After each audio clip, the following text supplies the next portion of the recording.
Hello and welcome. My name is Laura Smith. I am the Director of Investment Partnerships for Justice Funders, and it is my absolute pleasure to welcome you to our webinar, Reimagining the IPS, a conversation with movement partners on the Just Transition Integrated Capital Funds Investment Policy Statement. I am coming to you from Cherokee, Osage, and Shawnee lands in Kentucky, and I'm excited to be in community with all of you today. Please introduce yourself in our chat if you haven't already. I would now like to introduce Maria Nakai, our Senior Director of Just Transition Investing, who will lead our land acknowledgement today. Thank you so much, Laura. And hi, everyone. It is really wonderful to be here with all of you. I know that just like the funders team, many of you are calling in from all over the place.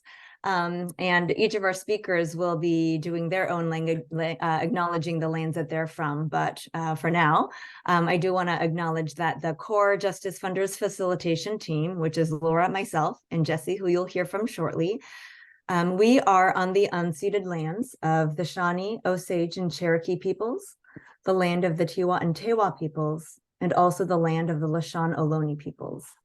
And as non-Indigenous people, we recognize that we've inadvertently benefited from the genocide waged against these Indigenous communities and the theft and occupation of their land.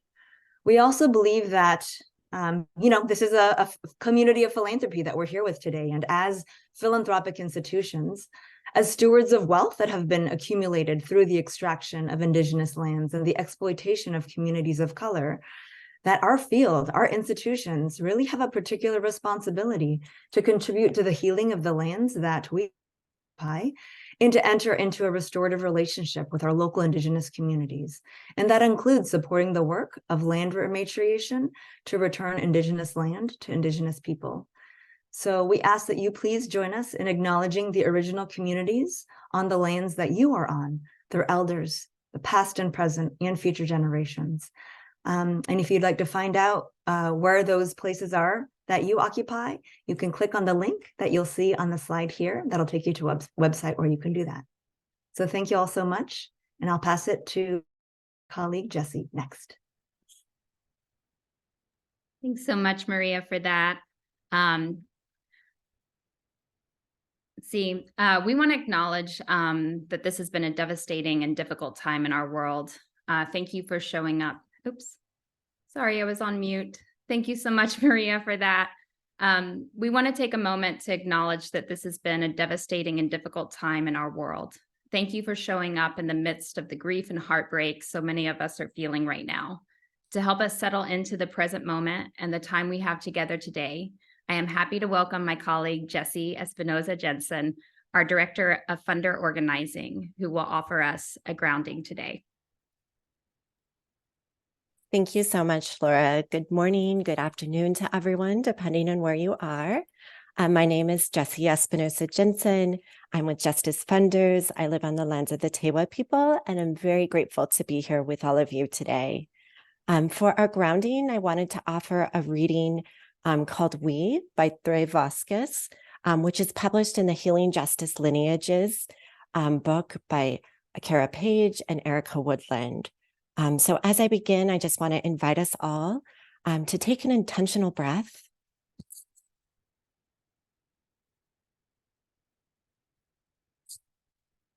What will be possible because we remembered, even in a world rapidly working to disconnect us from being human, we remembered that even if someday we can no longer grow what we need from the soil, that we are still the soil, that we are made from the earth, water, and air, and so we protect them with our lives the way we protect each other.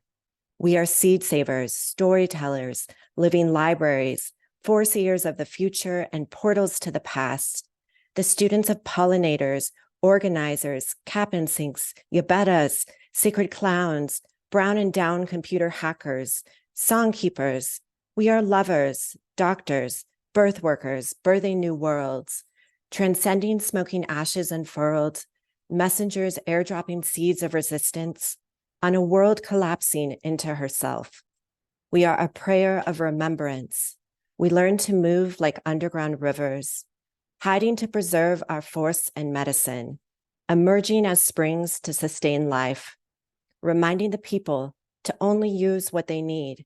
And so I'm reminding you to never forget the ones that are coming, to reciprocate now while there is time. Make yourselves into waterways, trusting where you are going, slowly eroding pathways into the future, our molecules in perpetual cycles of life, never death, only evaporating to return as monsoons, flash flooding their borders, their prisons, their wars, their haunting monuments, White Houses, Capitol, and binaries.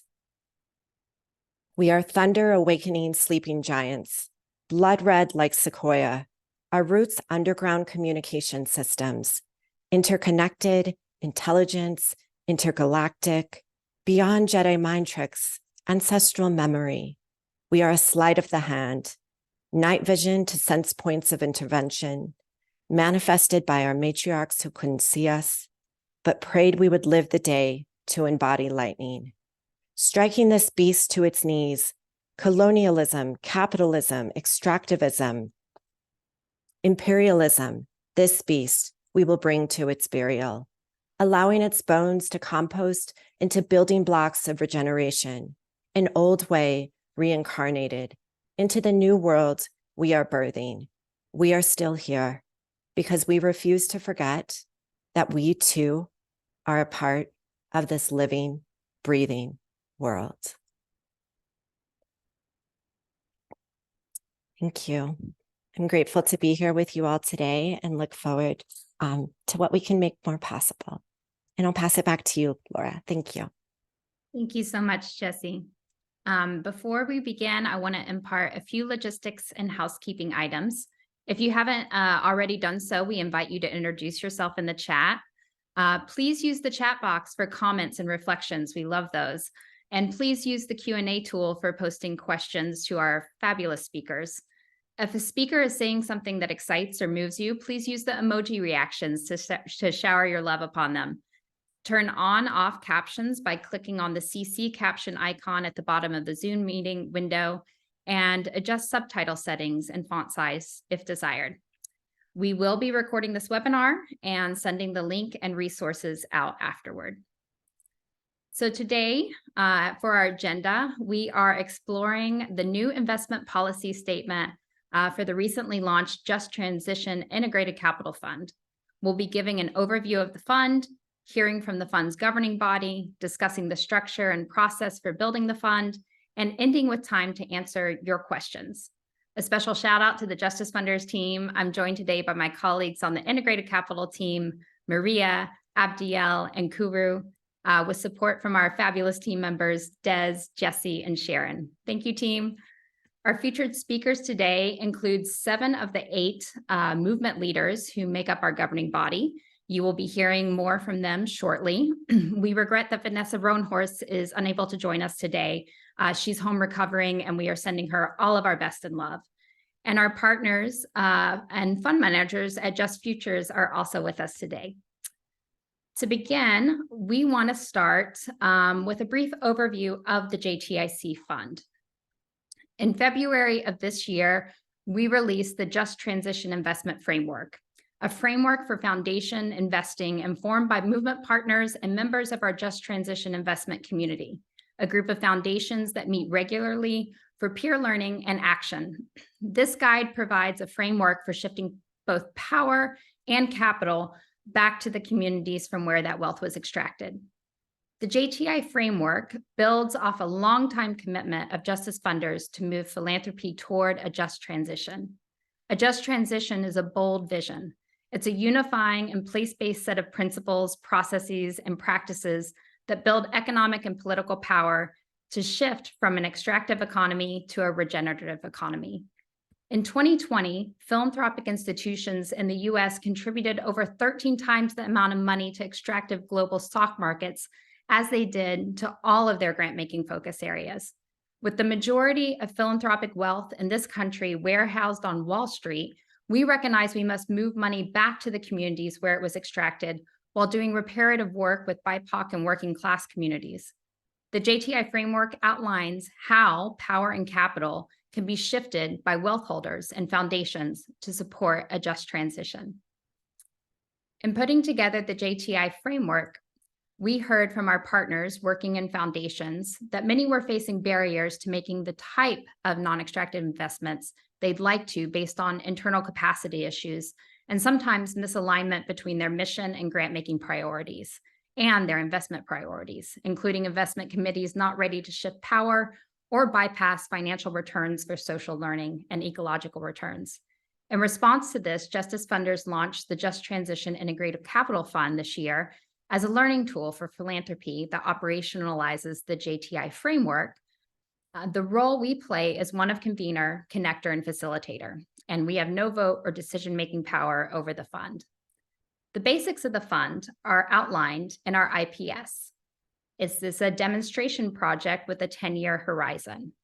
A spectrum of returns are offered to investors from the 100% loss of a grant to a 0% return that preserves investor capital. Borrowers from the fund can access 0%, 5, 7, and 10-year loans and catalytic grants to support their funds and projects. Our governing body is made up of members who you will meet in a moment, and they were chosen based on their accountability to BIPOC-led movements and working class communities, and their expertise in managing democratically controlled investment funds, already making these types of non-extractive investments. And so now I'm going to pass the mic to our first governing body member, Annie McSherris of the East Bay Permanent Real Estate Cooperative, to tell us more. Hi, everyone. It's wonderful to be with you today. Thank you so much for joining us. My name is Annie McSherris, and I am the Investment and Fundraising Director at the East Bay Permanent Real Estate Cooperative. And we're so honored to have been invited to and have been participating in the governing body for this JTIC Fund for the last almost 2 years or year and a half. It feels like it's been longer, working together closely with all of our governing body members. I just want to take a quick minute to tell you all who BIPOC is. We are the East Bay Permanent Real Estate Cooperative. We organize democratically with tenants and community groups across the East Bay in California to purchase properties, taking them off the speculative market and creating permanently affordable housing and commercial spaces for our community members. And so we're really excited that we were able to participate and join and lend our expertise and knowledge of creating these democratic and participatory models. When we got together to start brainstorming how we'd want to create this demonstration fund and where we would start, we wanted to create a North Star, which is basically our guiding values for how to move the work forward. And so our North Star is about community ownership and being democratically controlled. We are community owned and democratically controlled through our 5 governing body fund members who represent a membership base of community groups across the country, working class and BIPOC-centered community groups across the country who have a real stake in the success of this fund.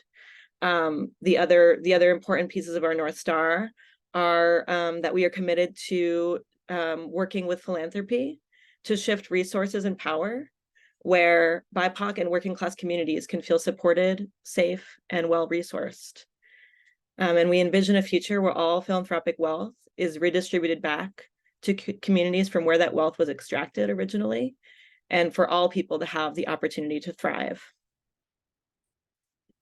So this really guides the work that we do and the way that we've been, all of the other nuts and bolts that come out of our fund and our IPS starts with this North Star.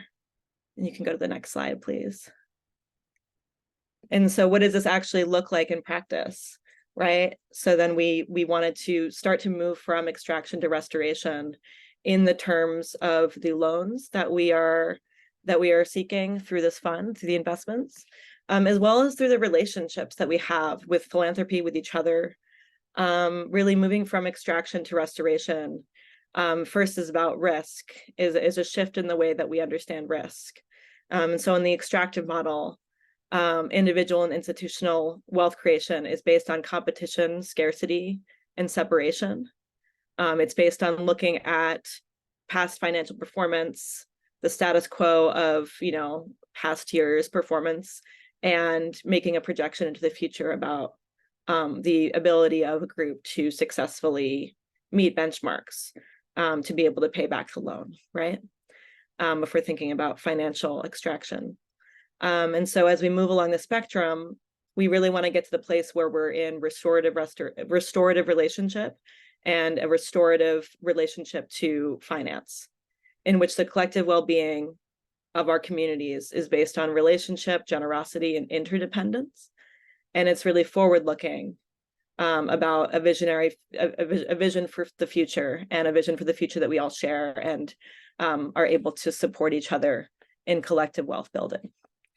And the other pieces of restoration that are not mentioned on the slide that I just want to highlight, we're really looking to restore power and agency back into the hands of our community members. And so it's not just about shifting money, right? Shifting the funds themselves, but really shifting power so that community members have a stake in a seat at the decision-making table.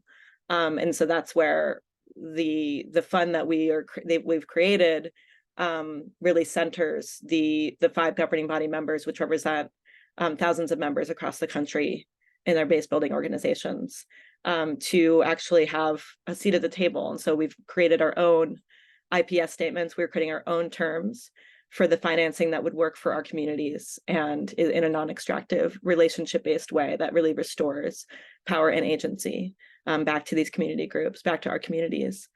And then restoring through healing in community and right relationship.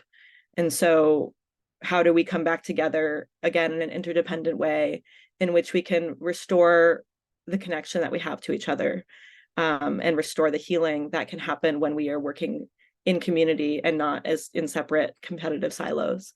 And so that's really another piece of this movement from extraction to restoration that we're really focusing on in this fund. And with that, I'd love to pass it along to my colleague, Fer, with Right to the City, who will talk more about our values in structuring this fund. Take it away, Fer.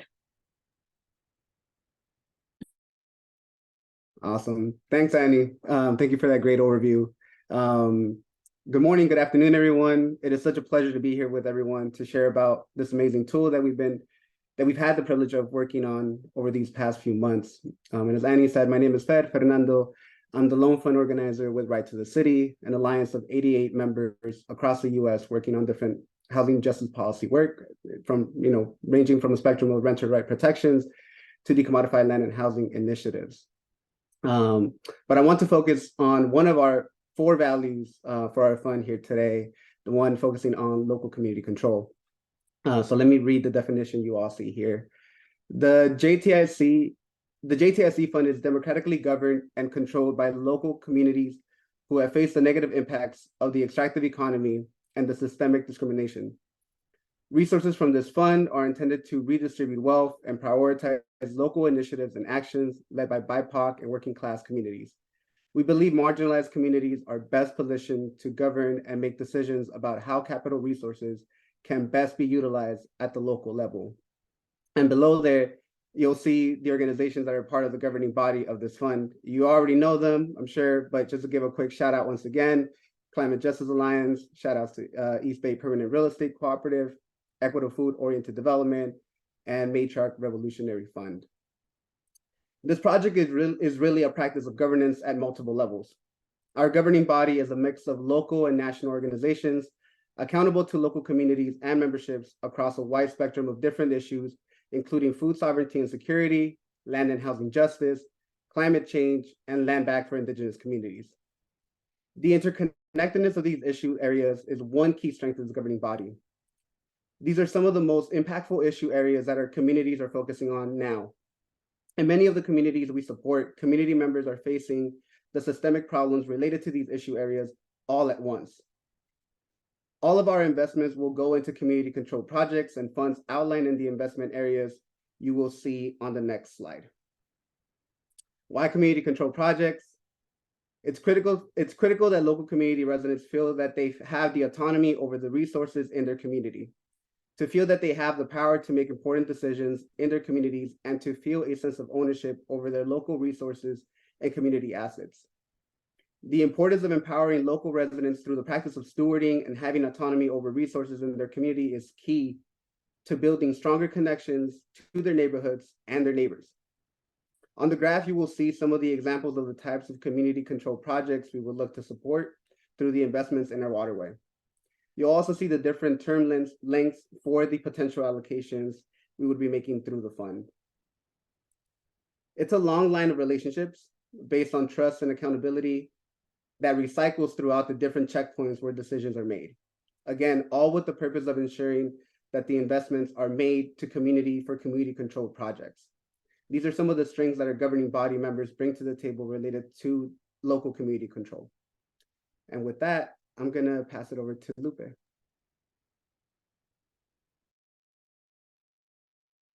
Good morning, everyone. A pleasure to be with you all. My name is Lupe, pronouns they, them. I'm the Reinvest co-director of the Climate Justice Alliance, an alliance of frontline community organizations who are fighting extractivism. And just like I say, the rest of our partners trying to live the new world in which we wanna inhabit.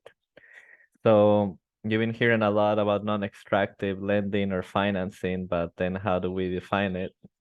So if y'all can join me and review our definition of what does it mean to do non-extractive financing. So the Just Transition Integrated Capital Fund centers an approach to lending based in solidarity and non-extractive relationship building. The shared goal of both the lender and borrower is the success of the borrower's enterprise. The purpose of the loan is to meet the needs of the borrower as opposed to extracting wealth from the borrower by being forced to accept terms that would harm them or their community through the repayment process. It is a way of moving resources that centers community needs and self-determination at every stage of the process. Non-extractive finance is relational and prioritizes non-transactional, meaningful communication. Terms are set by taking into consideration things like break-even point of a project to determine repayment timeline and length. Finally, it accounts for the way lenders have historically acquired capital through extractive or exploitative methods and redistributes risk and responsibilities back to the lender. As you all can see, this is an inversion of how financing works in the dominant world, where those who seek financing, either face barriers or are burdened by the loan or the financing.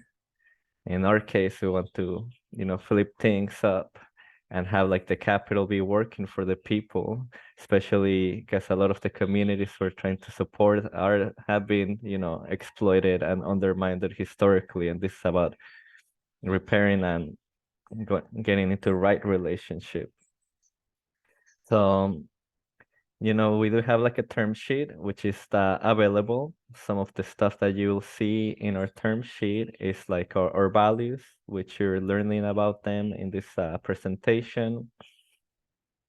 You'll hear like, again, the definition of what we're trying to do with the Integrated Capital Fund, how we're trying to shift power back into communities. You'll see that, we're seeking 0% interest, 5, 7 to 10-year loans. That is an integrated capital fund, meaning that we recognize that loans alone, even if they're not extractive, they're not enough. Like we need like grants for operations to subsidize the beginning of a lot of the projects, or technical assistance. And you'll see that it also contains the agreements that we expect borrowers and investors to follow. Among like some of the most important ones to highlight is one, we're just recognizing the trauma that a lot of our communities have around capital, even though we have, this whole new set of languages and terms for a lot of our folks that are just learning this. Due to their own experience, they have a right reason to be like, okay, this doesn't feel right, or there's a rightful, adverse feeling towards anything that has to do with financing. And another one of the agreements I want to highlight is just the flexibility that we asked for the borrowers or lenders. Like, we live in a world where we're facing an eco-social crisis, things shift. And if this is really meant to be non-extractive, there has to be the flexibility to serve the needs of the borrowers. So with that said, do remember to check out our term sheets. I just want to again remind you that they prioritize relational agreements in addition to the financial terms. So it isn't just like financial numbers, but like the relationship piece, I think, is priority for us. And with that said, I will pass it now to Jamie.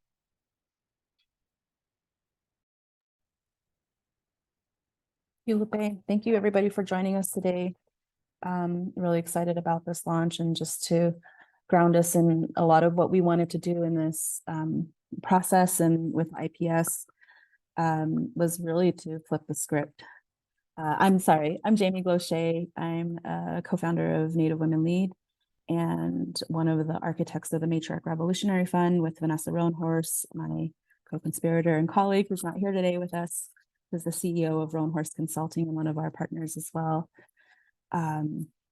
Also now the new managing director of impact investments at Common Future. So really excited to be in this ecosystem with you all. So just to ground, one of our big goals was really to center reparations, especially with the movement that is happening.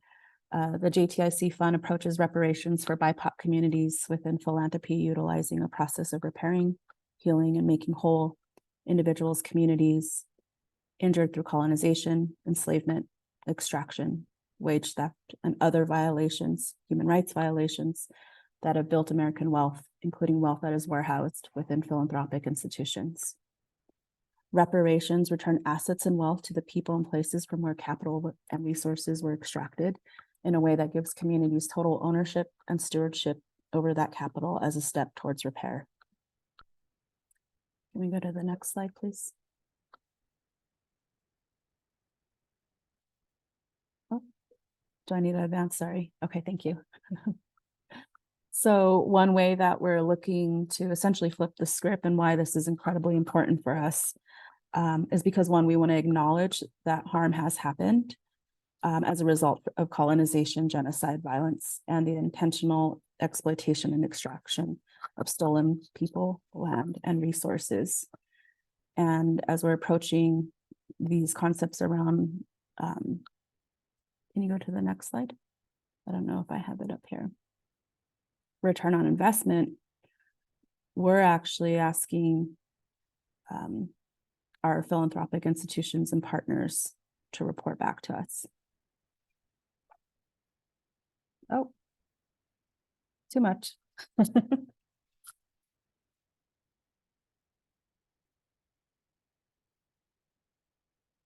Just give us a moment. It's the next slide after this. All right. So within the JTIC Fund, as we're looking to move philanthropy towards a just transition, we not only intend to influence and transform the field, but we're actually asking foundations invested to provide reporting measures on how participation in this demonstration project is actually changing their internal systems, practices, and what external outcomes those changes have produced. So the ROI strategy for the fund is to preserve capital for investors, but return on investments will net up to a 0% financial return, coupled with greater social, learning, and ecological returns. Reporting will be captured through qualitative interviews conducted quarterly with funders and at the end of the JTIC's fund life cycle. One thing that the opportunity for this demonstration fund to, I guess, uplift is that oftentimes return on investment as far as the capital investment is not enough for our communities, in particular for the work that we get to do with Indigenous women. We look at measures of safety and economic mobility and agency, and that by far, when we think about the return on investment, ensuring that Indigenous woman is safe in light of missing and murdered Indigenous women and people epidemic that's happening across Turtle Island. We're interested more in seeing how economic safety then translates to human safety. And we're trying to hold our partners and funders accountable to ensuring that we're measuring success based on what our communities are defining. All right, next slide, please. And just to give you a sense of what reporting we can provide for funders, this is just a couple of bullet points that you can see of what we're looking towards, so that we can realize more aligned relationships and practices between programmatic grant making and investments. Begin implementing alternative due diligence process based on best practices. And I'll highlight a little bit about how we're looking to assess and mitigate risk, as well as redefine it and challenge these notions of risk. And continue to convene and host conversations with investment committees and trustees. Increase the number of similar non-extractive investments. Increase the percentage of their endowed assets invested in just transition projects and funds. And build new non-extractive relationships with movement partners. Additionally, increase the availability of grant dollars for technical assistance that supports increased power building and capacity for organizations and initiatives to absorb non-extractive capital.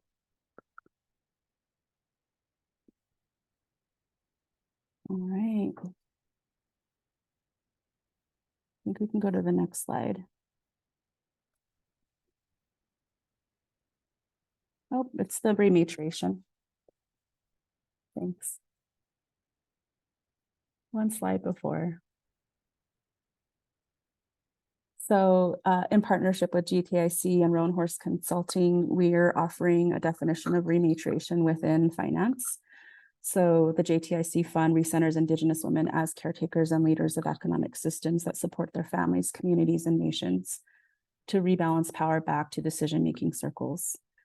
Rematriation serves as an approach to rebuild and reimagine systems through a matriarchal lens, honoring and uplifting Indigenous peoples' worldviews and approaches.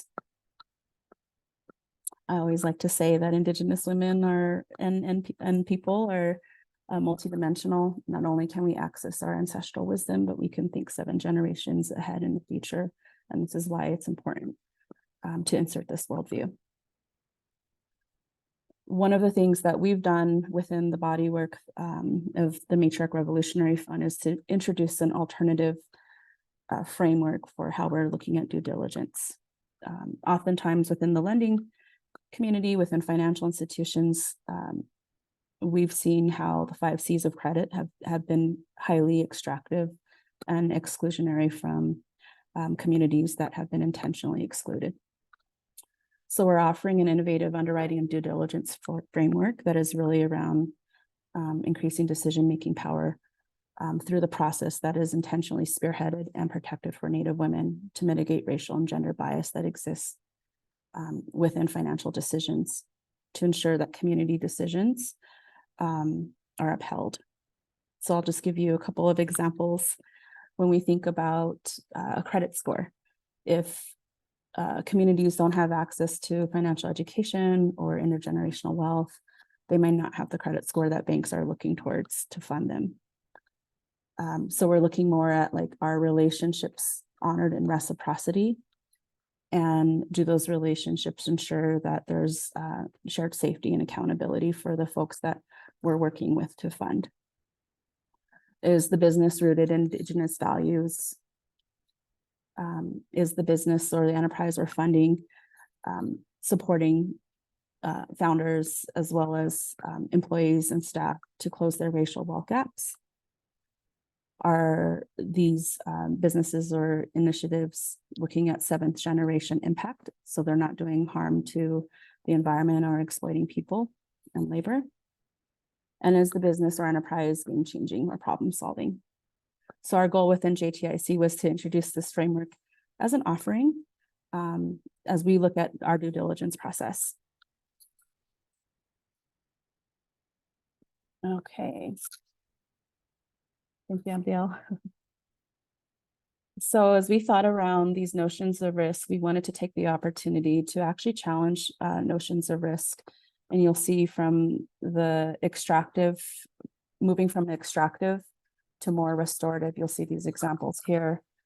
But really what we wanted to do is really highlight and uplift and challenge the field to think about where this definition of risk comes from. Is it informed by harmful stereotypes of those that have been disinvested, erased, and intentionally excluded and stolen from? That's one thing to consider, especially when working with communities that we get to work with. One example is when we created the Co-op Capital program, we actually didn't use the 5 C's of credit and underwriting. And a lot of that lending has resulted in 98% repayment for communities, primarily Indigenous and immigrant communities.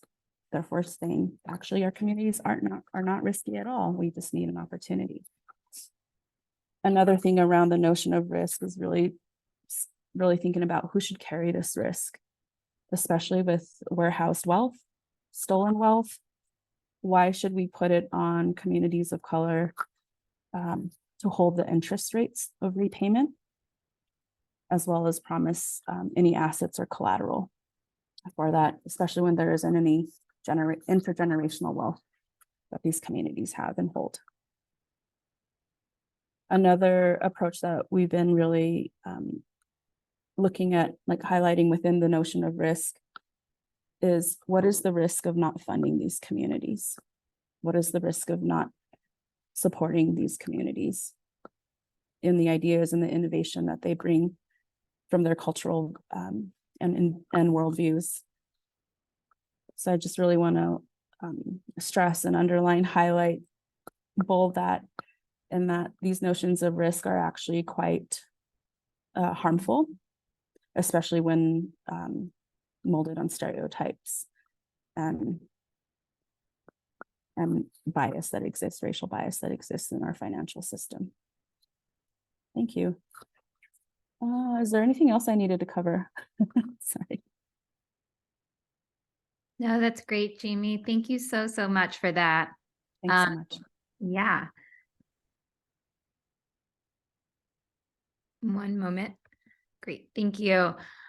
So thanks so much, everyone on our governing body. It was great to get grounded in the values behind our policies, strategies, and terms with you. I want to encourage everyone to send us your questions. We just took in a lot of information around our North Star and values, some of the unique aspects of the fund, like reporting and our reevaluation of risk. And I'm sure you have some questions about those. So in the Q&A box, you can place those, which you can find at the bottom of your screen. Now we want to move on to the structure of the fund. I'd like to invite George Guerrero and Cisco Garcia of Just Futures to join us. I'll be spotlighting them in just a moment. We've gotten to work with the terrific team at Just Futures over the last year as our fund manager. In this role, Just Futures holds our investments, manages all of our financial transactions, and provides us with critical technical support and legal and financial due diligence services. So one moment and we'll be welcoming George and Cisco.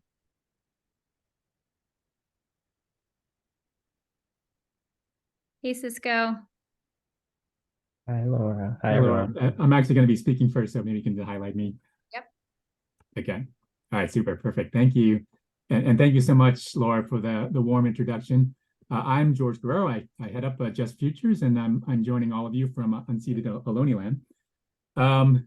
Just Futures was founded with the aspirational vision for a financial system that creates value for people, communities, and planet, not just a privileged few. We are a relatively new firm, but our experience cuts across decades within the financial and nonprofit sector. And it's really that depth of diversity of thought that we look to harness to foment change in the investment industry. Next slide, please. We are a people of color-owned investment advisory firm accountable to social justice values. Our unique organizational structure, which is a public benefit corporation owned and governed by social movement groups, helps us maintain a North Star centered on purpose and the theme of good. Be good, feel good, do good. And each of these sentiments is embodied in showing up for our clients, our community, and our planet. Within the investment world, we've been conditioned to place focus on financial returns. But at Just Futures, what we aim to do is lift up the human return alongside it. With that in mind, in so many ways, collaborating on the JTIC Fund represents a unique opportunity to emphasize these themes because, as we've heard throughout the session, everyone involved and the fund itself really embodies that spirit. We think of Just Futures as a bridge to a regenerative economy, and doing so in our work, we are faced with unique challenges in translating how the economy functions today and into how we want to see the financial world function in the future. I've shared this story multiple times in different venues for how the JTIC Fund has metaphorically tested the muscle memory of those of us on the Just Futures investment team who spent much of our careers in a world where all of the emphasis is placed on the asset owners, the investors, those who cradle the center of power. As you've heard today, this fund flips that construct on its head and challenges long-held assumptions on that locus of control. And in thinking about this shift in agency, we were pushed at Just Futures to redefine all of the operational mechanisms, all the financial modeling we've been accustomed to using in focusing on those traditional capital holders. On a fundamental level, as Jamie shared, the JTIC Fund is about the redistribution of risk and wealth and redefinition of accountability in the financial space. Given this transformational framing and in considering the structures and process flows, we were deliberately thoughtful about each step. And it was almost useful for us to think in opposite terms for how traditional finance is conducted. Each of these shifts represented like a splash of cold water to our faces, to our sight, in terms of providing clarity for how much this fund sat in contrast to the ways we've been trained to operate in the financial world. Given Just Futures' overall mission to support a just transition to a regenerative economy, it's this obvious aspect that drew us to this work. So maybe I'll ask Cisco to elaborate on that a bit further. Thanks, George, and hi, everyone. To highlight that point, absolutely, with our mission to just not to simply move capital from more extractive allocations to ultimately being more restorative and regenerative, we'll continue to run up against barriers, especially in a heavily regulated industry. And so for us, demonstration projects like the JTIC Fund are essential in our mission. And so we really wanted to be a part of this project. We're heavily invested in making it succeed so that it is truly a proof point that others can follow. And we got our start in the retirement space, where we hope to not only make restorative investments more common, but make them more accessible. And the retirement space is the most accessible investment space for folks and Americans in general. And so again, it's really important for us to be a part of this project so that we can push forward and make those types of investments more accessible. Our role in designing this IPS and ultimately going forward and helping to manage this fund really is to follow that North Star that folks have worked so hard to design and put into words. And we'll follow that North Star as we design and operate something that is typically pretty rigid, which is these fund structures. So investment vehicles are typically, they come with lots of assumptions, historical expectations, and quote unquote the right way to do them. And so our role is really to again follow that North Star and help the governance group put that mission forward in a vehicle that we can all feel proud of in this mission. So yeah, so thanks for having us, and look forward to seeing your questions if there are any for us, and I'll pass it back to you, Laura.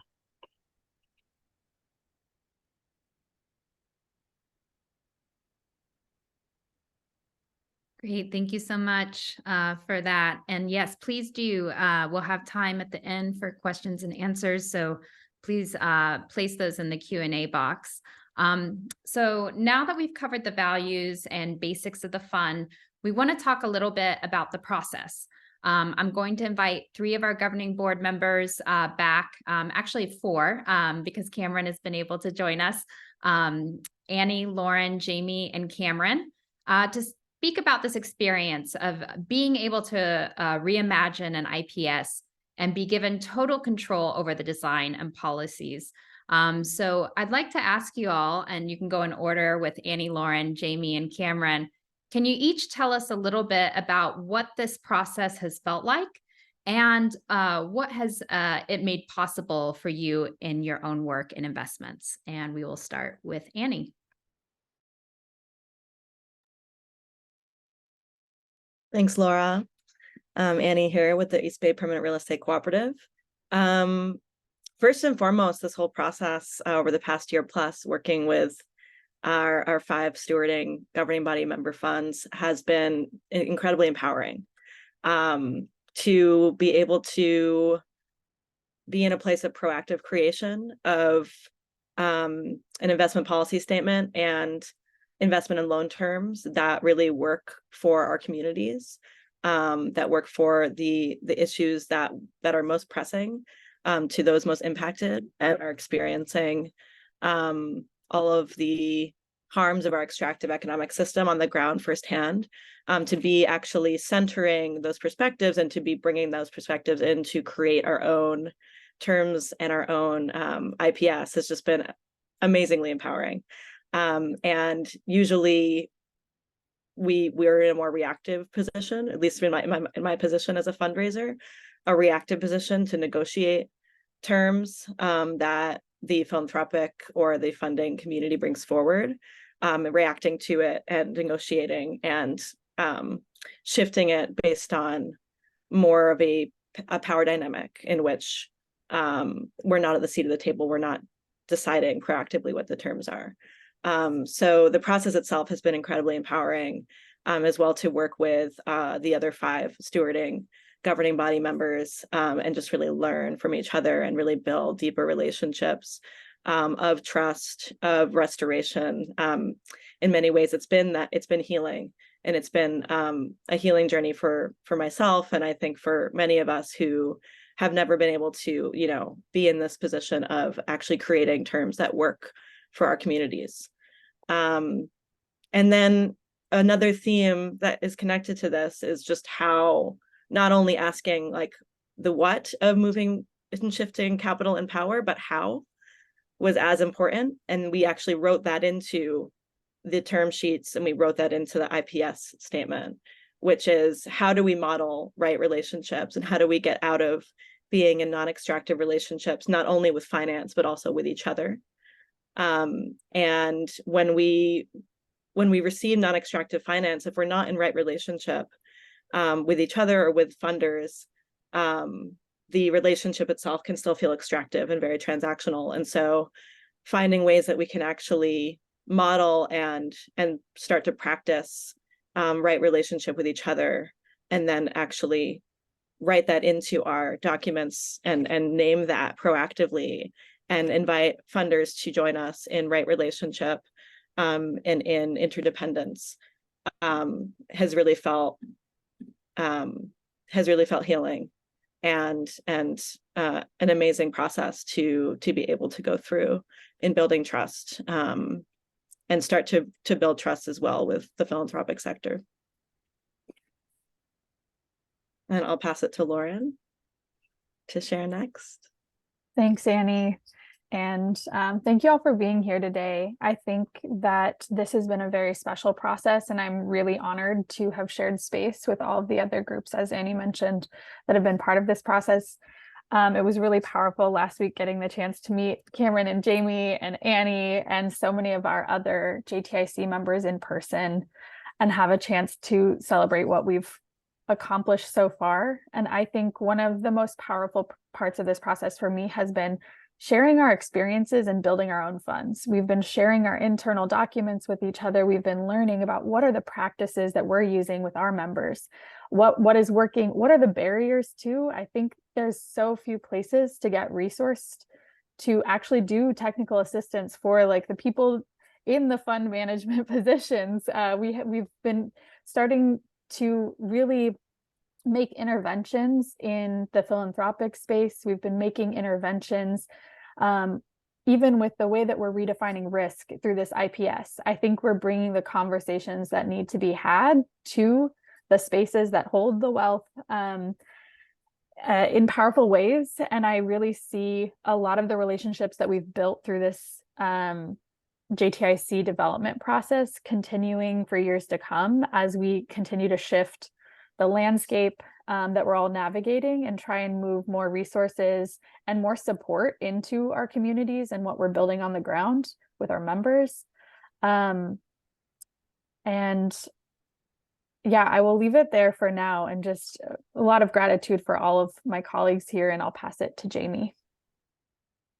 Thanks. I have to like +10 to everything that was said. For me, this whole process has been incredibly empowering through my position within NWL as co-founders and the work that we get to do within finance at the intersections that we sit at. This is really a true activation of ensuring that Indigenous women are part of the decision-making circle and process, really to mitigate racial and gender bias that exists for a community that is highly invisible and has, you know, genocide has been attempted and people have been erased as a result of being Indigenous and being a person in this country. One thing that's been really, I think, moving for me in this whole process is being able to uplift the reparations movement that is happening, the rematriation efforts that are happening across Turtle Island, and as well as the land back efforts that are happening. And one thing that sat with me last week while we were at SOCAP was this notion around, I think, funders and philanthropy feeling or saying, well, you're not going to guilt me into like giving back money or shame me. And I really like struggle with that and how that landed, because it's not about guilt or shame or appeasing those feelings. It's really being about repair, about healing, about restoration. And in this process and being able to work with funders as well as this greater ecosystem, we're actually activating an ecosystem of folks that are committed to racial, social, gender justice work, economic justice, really weaving within the values of trust and transparency to mitigate trauma and move toward healing and restoration. So that's what's been really insightful about that. And of course, getting to learn from the movement partners and learning how to structure the fund and how to build this investment vehicle has been, quite frankly, just empowering. And we get to now model this in the field and influence the field to do better. Thank you. Cameron?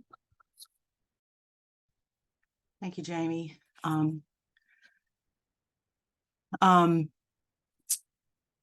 Yeah, so just bouncing off of what Jamie just said about the statements of people who have gained a lot of wealth.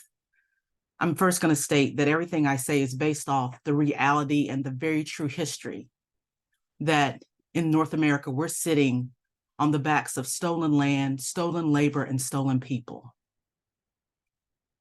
And everything that has kind of come about in this nation because of that.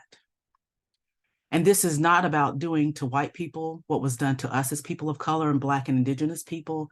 This is not about guilting people.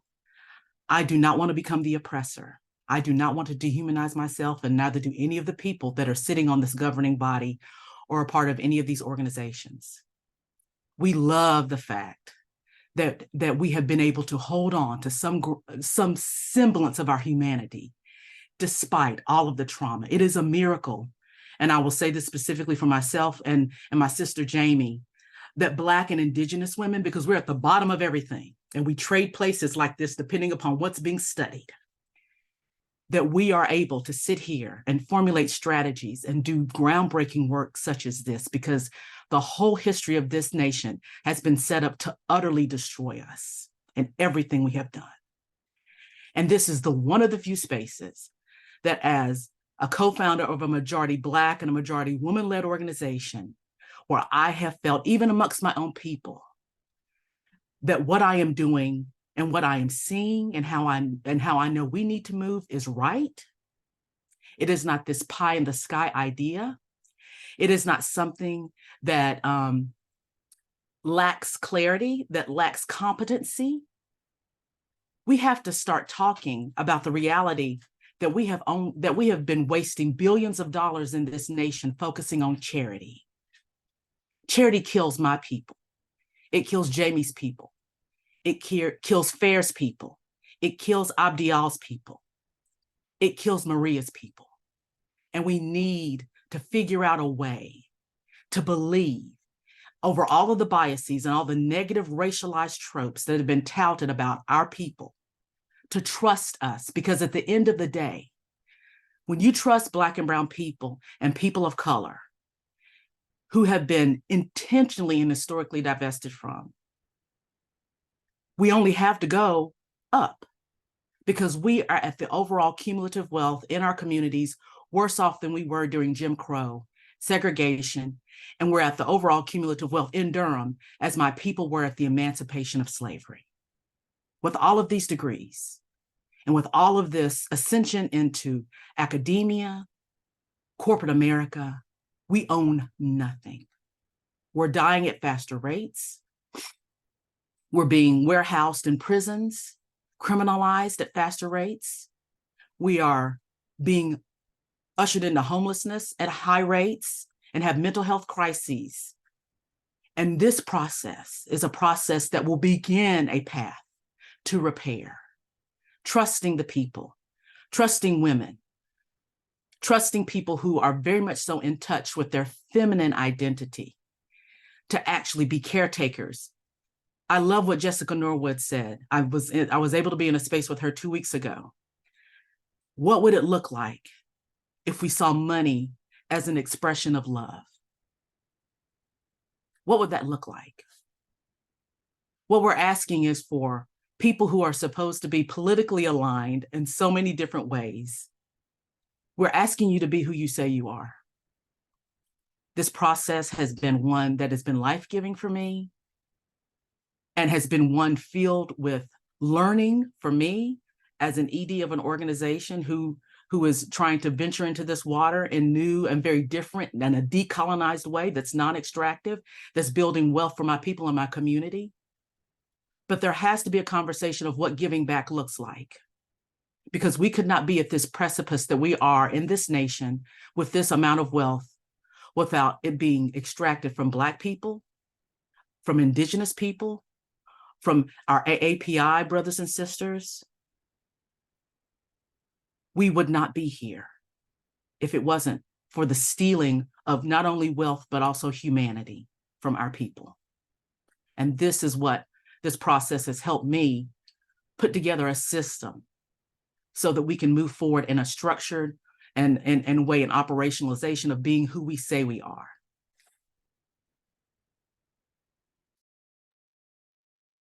Well, thank you, Cameron, for those powerful words to end us on there. I feel so fortunate. I get to spend every other Friday or every other Tuesday with these folks, and it's such an honor. And I think that you see why. So we now have some time for your questions. Our Justice Funders team has been tending to and harvesting your questions over the last hour. There have already been some great ones answered that you can look in the Q&A box and see. And now we're going to answer a couple of these questions live. So one of the first questions that we got was, how did the funders and movement folks build enough trust to even start to pursue this project? And do you have, how can a program officer, for instance, at another foundation, start these types of relationships? And so I will throw that out there. I'm going to spotlight a few more of our governing body members, and feel free to jump in and answer. Thanks.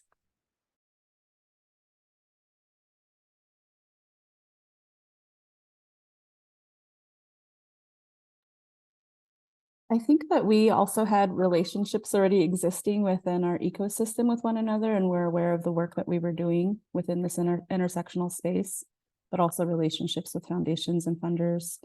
So I think that was a great, I think, foundation to start with. And then through the iterative process, that's when trust started to continue to be built.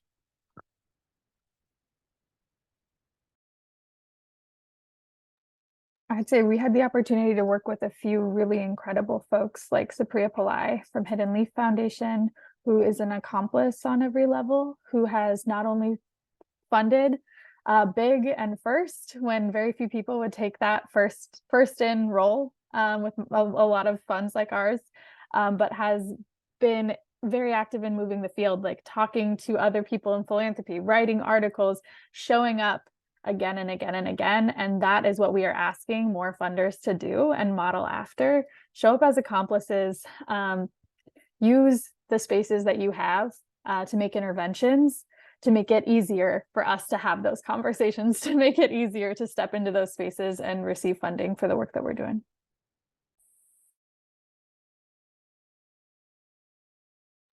Thanks. Anybody else want to jump in? Fair, anyone else about this and the process and how y'all have built this trust? Yeah, I mean, I think I'll just add to what Jamie was saying in terms of like, you know, some of our like pre-existing relationships, but also like the accountability to like our memberships, right? And our local members, right? Like that's all these organizations have a track record of, you know, being accountable, being held accountable, and, you know, pushing the envelope in different ways. So I would say that that's a big component of like when you enter a space and like you can have these conversations, you know, based on the work and the trajectory of each organization and what they've been able to do over the last couple of years. Great, thank you so much. We have another great question here that relates to our term sheets. And that's, are you including covenant requirements in your loan agreements? If so, how are those reflecting the values you discussed, particularly right relationship?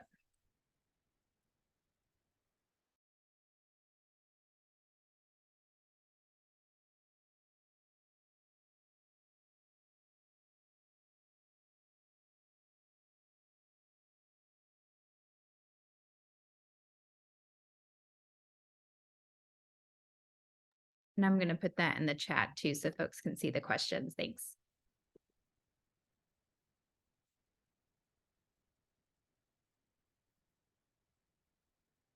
And our friends at Just Futures, also feel free to jump in if you want. Yeah. Yeah, I mean, like loan covenants is, you know, maybe one of those traditional concepts, right? And so when we think about who are we actually holding accountable, like, you know, traditionally in a loan covenant, the borrower has to meet certain criteria. That's what the, you know, effectively that terminology is referring to. And the accountability that's being enforced here is really more on the lender, the JTIC, the Just Transition Investment Committee. And you know, this in part was what you know, Jamie was referring to in terms of measures that we are going to be placing on them to show behavioral changes in their processes, and so forth. So I mean, hopefully I'm capturing the sort of the spirit of the question there. But I think the big point to make here is really, again, it's kind of what I was alluding to, right? Where the traditional means, the traditional structures of any you know, fund structure is flipped around effectively, and so the degree to which, you know, these elements are enforced and maintained is you know, again, a bit of a shift. Great, thanks. And yeah, and one of the key parts is that we don't have a loan loss reserve, and we are not requiring collateral or guarantees. And I think you saw that in some of the risk assessment pieces. I don't know if Annie or Jamie or anyone else wants to speak to some of that, but you know, that's part of how the loan agreements and the term sheets and them being relational are structured. Yeah, I could speak just really quick. I just pulled up our term sheet draft, and exactly this piece that George was highlighting, I can just read, we have a covenant around investor readiness criteria. So these are the criteria that we've created that stipulate, how we know an investor is ready to invest in our fund. An investor is ready to invest in the JTIC fund if they meet the following criteria. They have a recognition that foundation wealth, like all other forms of accumulated wealth in the US, can be directly traced back to both historical and current economic practices of extraction and exploitation that have disproportionately harmed BIPOC communities. And understanding that the continued accumulation of wealth contributes to the extractive economy, and that the complete redistribution of power and wealth over the long term, while meeting the urgency of the moment, are necessary components of a just transition. An awareness that market-based ESG screens, socially responsible investing, and shareholder activism are strategies meant to reduce harm within the dominant financial system rather than build the new, which is what we're trying to create with this fund.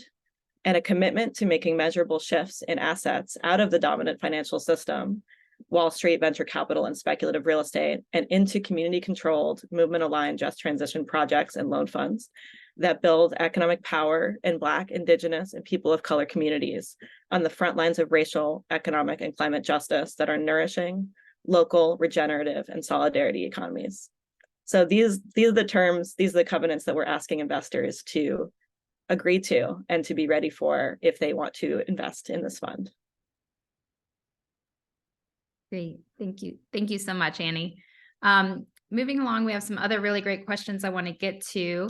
One of them is, how have the funders and investors responded to this fund and its IPS? Are there any board pushing back or anything like that? And I'm happy to invite others to speak to that. But I will say from our perspective at Justice Funders, working with the JTIC Fund, we haven't gotten any pushback yet from our investor partners. In fact, they've been very excited about the IPS, and including the reporting parts and flipping that on the script. So I don't know if anybody else wants to say anything about that, or George, you two adding in a perspective from a fund manager of how you're seeing it perceived in the field.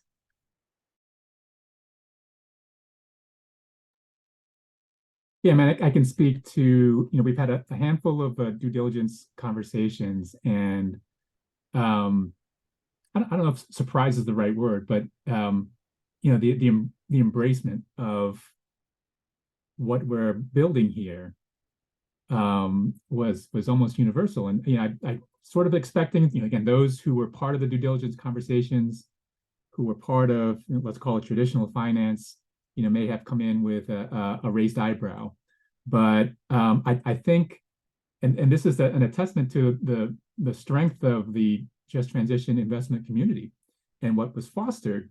Everyone's coming in eyes wide open, and that's been really great to see, even in the face of what is a very difficult and different financial environment than it was even just a year ago, even 6 months ago, and really hasn't skipped a beat. And so it's really gratifying to see that, the continued support. It's really super hopeful to have that momentum carry forward as we move towards actual disbursement of some of these funds. Great. Thank you so much, George. And I would love to hear in the comments, for those of you that are at foundations that are program officers or CEOs, your thoughts as well about the IPS and if these would be challenging to work with your boards and your investment committees at. We have time for one more question, and it's about the fund management. Someone wrote in, I'd love to hear more about the process of selecting a fund manager, how the JTIC movement partners decided to build a relationship with and choose Just Futures, and how the Just Futures team decided to navigate stepping into this role of implementing the vision.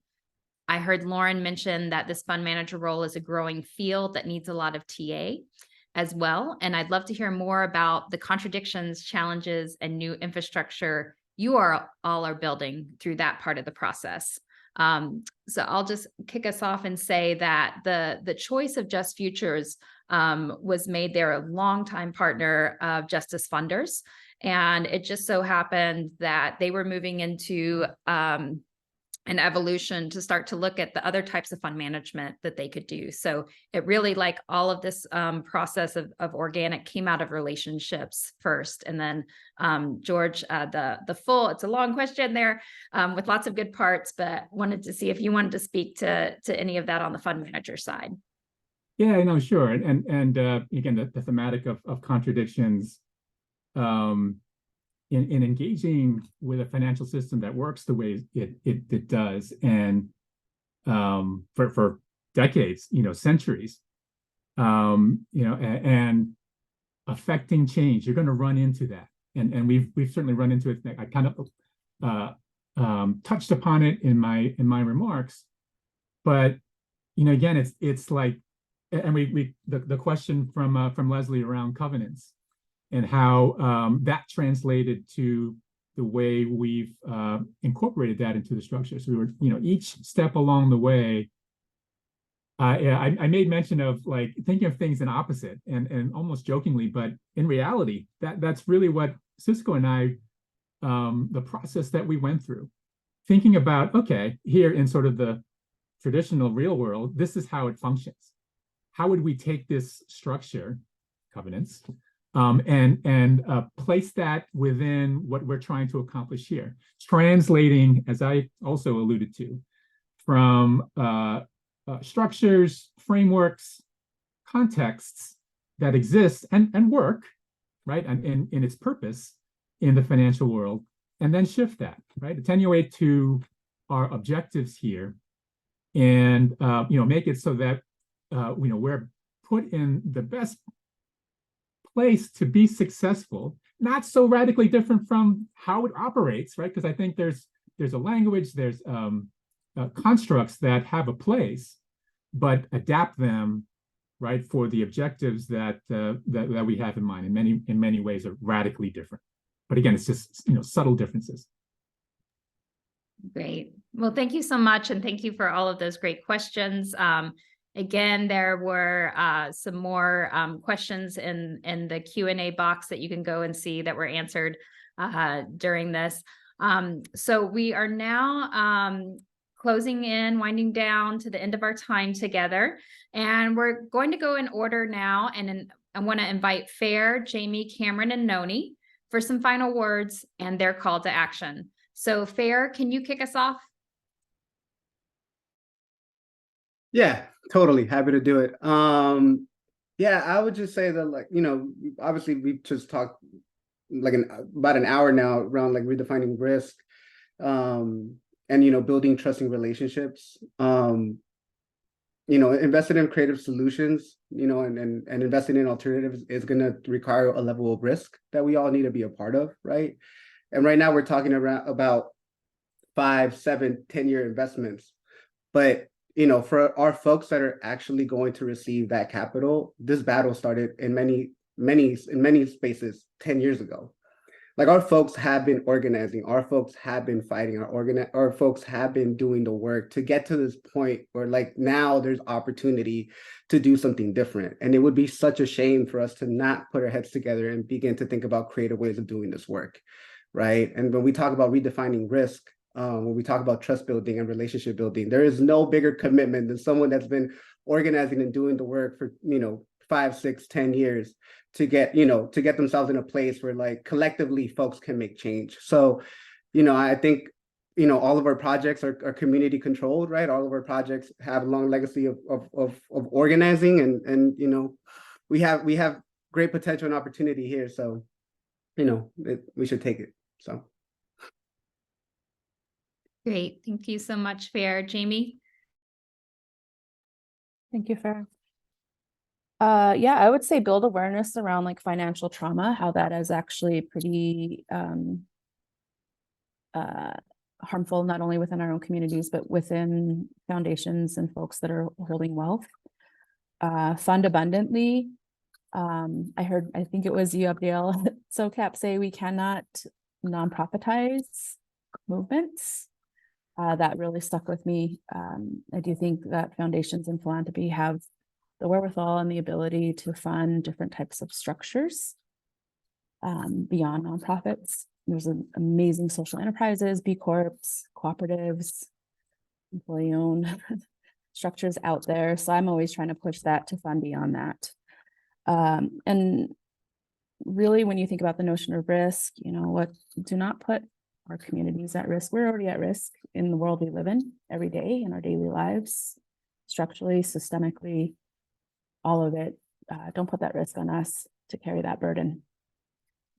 And there is a shift from a lot of the racial justice work in the past couple of years. I think that folks were looking to fund and are now not funding that work anymore. And I know in light of climate change and what's happening with our world right now, folks are looking at that. But I really want to encourage folks to see the intersection of what climate justice and racial justice looks like, because oftentimes the communities that are often hurt as a result of environmental racism that happens are communities of color. So that deeply woven and interconnected.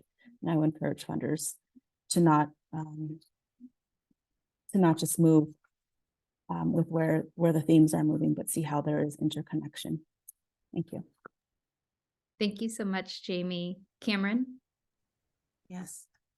To piggyback off of what Jamie said, I would challenge folks to listen to people that have been intentionally and historically directly impacted. Listen to the voices, because in terms, climate justice is justice for Black people. It's justice for Indigenous people. It's justice for immigrant communities within our community, and also within the spaces from which they originally come from that are bearing the burden of the lack of equity globally. We are transporting trauma and inequity globally because of our hoarding and our greed and our inability to see how we're impacting other people. Looking at this also from a relationship perspective, not a commodification or a transaction. I think that's what all of us that are a part of this governing process in the JTIC value more than anything, is us getting to know each other, being in space, and getting to know the human side of Jamie, getting to know the human side of Lauren, getting to know the human side of Fair, getting to know the human side of Noni. It's really helpful as funders to understand that we are in our context and within our community, and we know who we belong to, but more importantly, we also know who claims us as well. And so we're accountable to those communities, and we know actually how to take care of ourselves. And it's so easy to give money to high performing organizations, which oftentimes are created by somebody coming in and swooping in our communities and dictating what problem needs to be focused on over here and what's the best solution. It's gotten us with worse outcomes than we've almost ever had in terms of the huge amount of wealth disparity that we have and the resources that we have to actually ameliorate all these problems. To me, it's evil that we have gotten to this point where we keep on funding what does not work because it makes the very people that created the problem comfortable. That's the reality. And I say that there's always a conflict of interest in philanthropy, because you cannot come to reason and to terms with how the money was created. And when you come in and try to tell me or try to tell Noni what's best for our community and what to do, what you invariably lead us down the path is to either having the very same outcomes or worse outcomes, because what you know how to do is what you know how to do. And it doesn't mean that you're meaning to hurt anybody or harm anybody, but it's the reality of the lived experience and the historical memory we're all coming from. And acknowledging that, doing your own work, this work is more about your own internal work on how you see your humanity and the racialized construct that has either lifted you way up above everybody else, or the racialized construct that's told you you're nothing. And then how that humanity and that access and resources and privileges, or the lack thereof, interacts with other people that are not like you. This is really about a lot of internal work that people have to do. Decolonizing how you see me, decolonizing how you see Noni, decolonizing how you see Jamie, that we actually do know how to take care of our communities, and we know what's best for our people, to trust us. Because I'm going to repeat again, the outcomes that we're having, the data is telling us we are failing miserably. So in what world do you know as a Black woman-led organization, I could be given money and I can fail and people would die because of my decisions. And then I go back to the same funder and ask to be funded again. And they say, yes, we'll fund you again. That's how I feel. The powers that be are making decisions and how it is negatively impacting. But the thing is they're so far removed from who's dying and who's suffering that those realities aren't commonplace in their mindset. So I'm asking you to listen to us and to understand what we're saying is very true and very real, and that we have the power within this nation to turn our current circumstances upside down. It just takes people reimagining and getting back in touch with their human side and trusting people that don't look like them and realizing that the history that's been afforded and the benefits that have been afforded to them, now it's time to basically return what was built off of our backs. Thank you, Cameron, so much. And Noni, give us our last words here. Thank you, Cameron. That was super powerful. I haven't had a chance to introduce myself. I'm Noni Session, one of the co-founders and executive director of the East Bay Permanent Real Estate Cooperative. And I've been given the honor of the last word. And I think that something that really stood out for me across this conversation is a phrase, charity kills. And I thought a lot about the images that were associated with liberty in the United States across and during the Depression. And I sourced the poetry that was meant to attract this melting pot we have here today. Give me your tired, your poor, your huddled masses, yearning to breathe free, the wretched refuse of your teeming shore. Send these, the homeless, tempest-tossed to me. I lift my lamp beside the golden door. And the imagery that often is associated with this time is a Victorian-esque woman standing above a kneeling wretched refugee whose eyes are often covered, and she's lifting the veil from their eyes. That's a hierarchical vision of how resources of the moneyed, the propertied, the classed pass to the bodies and the communities of those who are otherwise #savior complex. Absolutely. But that model can't hold anymore. It doesn't hold anymore. Bodies of people, families, entities, and organizations are holding caches of hoarded wealth that may have come from your own physical and family's labor, but the root of it, as we know, derived from these teeming masses of bodies creating surplus for our nation, for entities, for organizations, for families. And at this point, that wealth has become a source of toxicity in our nation, to the point that our cities, our communities are disintegrating at the seams. There's almost nothing we can depend on anymore in service to maintaining and reinforcing these hierarchical imaginations of the directionality of power and resources. At this point in our nation, it's only mutual aid. It's only making the intellectual, technical, and financial connection between the spreading of resources and the rescue of our union from this dystopic future we're all headed toward. So you can continue to hoard wealth and build your walls and prepare for this future that we've seen through imagery like Blade Runner, et cetera, because you can look right around Oakland and the Bay Area and see the beginnings of that. or we can rethink and rebuild what resources mean to us all. We can rethink and rebuild how power is created by building a synthesized and inclusive platform that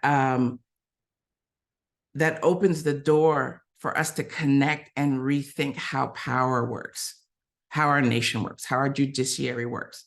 But as long as we continue to be the passive recipients of that divisive vision of hierarchy, even through your passivity, you're contributing to the disintegration of our nation. So I'm grateful for processes such as this, and there has to be more. This question of who balks at the structure of our IPS, and the response is no one. We're actually not hearing from the people who are balking. They're elsewhere in venture capital circles, gesticulating around how to move the 5% of their $1 billion philanthropic fund. It's those people that everyone in this room needs to reach out and organize and reorient and bring into this conversation. This is not a guilt complex conversation. This is a survival of our union conversation.